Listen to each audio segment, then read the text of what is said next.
I'm Johnny Jenkins, a radio presenter at Gateway 97.8 community radio station in Basildon. Today we're in the Force Control Room with Police Fire Crime Commissioner Roger Hirst and the Chief Constable for Essex Police, BJ Harrington. Thank you for speaking to me today. We've had many questions submitted. We won't go through all of them today, but we'll get through as many as we can.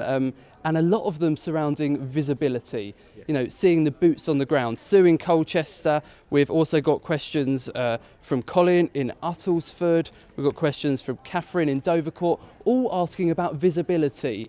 When will we see more police on our streets? Well, that really has been the thrust of what we've been doing over the last couple of years. So I think we know that after the really tight period of austerity, local neighbourhood policing have been depleted beyond what was comfortable.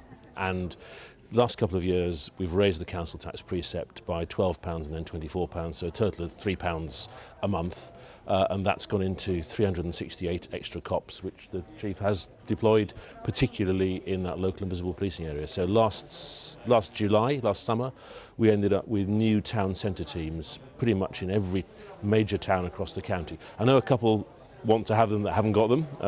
Dunmow being one, they've made that known, but most towns have now got a very visible town centre. So when will Dunmow, Canvey Island, places like that get their officers? Well, Canvey Island have got them. So we need to look at is there another tranche that needs doing? As the towns grow, we need to assess that. But I think really what you've got now is community policing teams which are pretty much of the size we need to have them.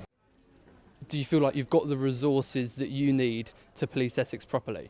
I always ask for more resources. I mean, you've got to remember, you know, Essex is a 21st century police force, and visibility is different in the 21st century, and you'll see it forms a core part of the force plan, the objectives that I set for the force to achieve, you know, what the Commissioner wants and what the elected public want us to do. I've got to tackle, and my officers and staff have got to tackle cybercrime that originates across the world, that tackles victims who lose their money, who are in Essex, right the way through to making sure that people see people on the streets where violence takes place, where antisocial behaviour takes place, and where people are hurt and at risk. Now, we've managed to do that. We've increased our ability to tackle the highest end crime, the serious criminality that really hurts our communities, as well as make sure in places like Southend, in places like Chelmsford, and with our rural engagement team, town centre teams, local teams are able to tackle local problems that hurt people locally. So visibility is a priority. I understand that the nature of visibility is changing, but for example, if you walk through Basildon at an evening, you won't see any officers around and you don't feel safe. You know, there are officers around, there's officers 24/7 around the clock responding to emergencies. And of course, some of the things that are being done to keep people safe are not visible and shouldn't be visible.